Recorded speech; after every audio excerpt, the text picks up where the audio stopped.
Baik, Assalamualaikum warahmatullahi wabarakatuh. Nama saya Muhammad Ali Taufan dari jurusan Pendidikan Pancasila dan Kewarganegaraan Universitas Sultan Ageng Tirtayasa. Nah, jadi di sini saya akan membahas infrastruktur apa saja yang ada di laboratorium TIK. Yang pertama ada laboratoriumnya itu sendiri, lalu yang kedua ada jaringan komputer lokal, yang ketiga ada internet, yang keempat ada sistem informasi. Nah, di sini saya akan membahasnya satu-satu. Di laboratorium TIK itu adalah sebuah ruangan, di dalamnya itu berisikan komputer dan alat-alat komputer lainnya. Jadi selain itu fungsinya juga untuk membantu peserta didik dalam menyelesaikan tugas atau mentransfer informasi dari dunia luar untuk kebutuhan belajar mereka sendiri. Nah, lalu yang kedua itu ada jaringan komputer lokal. Nah, apa sih jaringan komputer lokal tuh? Jadi jaringan komputer lokal tuh agar komputer satu terhubung dengan komputer lainnya. Jadi mereka saling terintegrasi dalam sistem informasinya itu. Lalu yang ketiga ada internet. Nah, fungsi yang seharusnya dimanfaatkan dari internet adalah sebagai sumber data yang sangat besar. Dapat dibayangkan bahwa internet berfungsi sebagai sebuah perpustakaan yang sangat luas dan dapat diakses di mana saja dan kapan saja. Lalu yang keempat ada sistem informasi. Sistem informasi diharapkan berguna untuk meningkatkan kualitas pelaksanaan di kegiatan sekolah. Nah, baik, jadi di sini saya akan membahas tentang strategi pengadaan sarana lab TIK. Jadi ada dua tahap ya. Yang pertama tahap pembangunan dan yang kedua tahap pengadaan laboratorium. Jadi dalam tahap pembangunan itu ada dua tahap. Yang pertama kita harus mengidentifikasi kebutuhan kita. Jadi dengan mengidentifikasi kita akan mengetahui komputer apa saja yang akan didatangkan nantinya.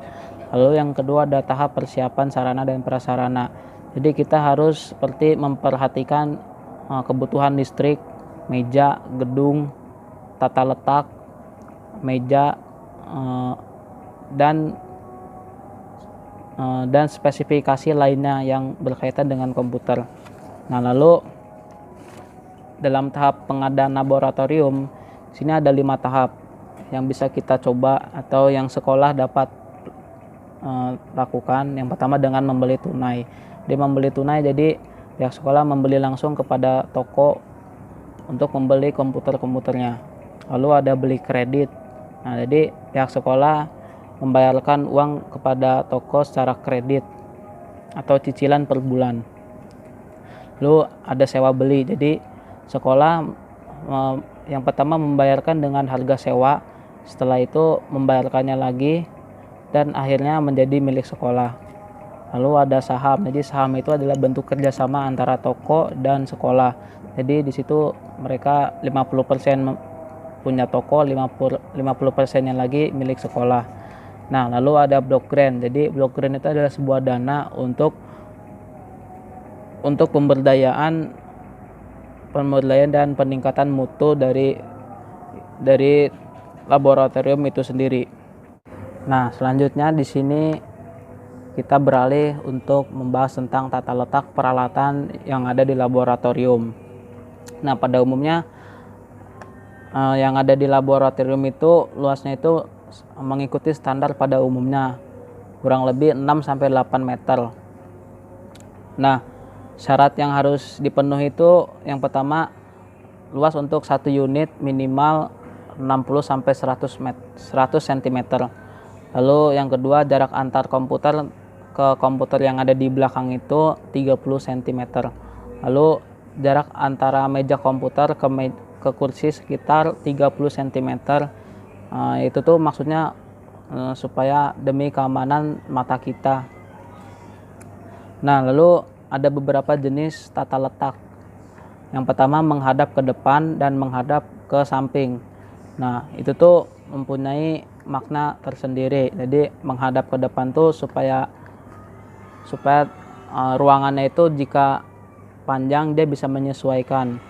Sama juga dengan ke samping. Jadi tergantung kebutuhannya.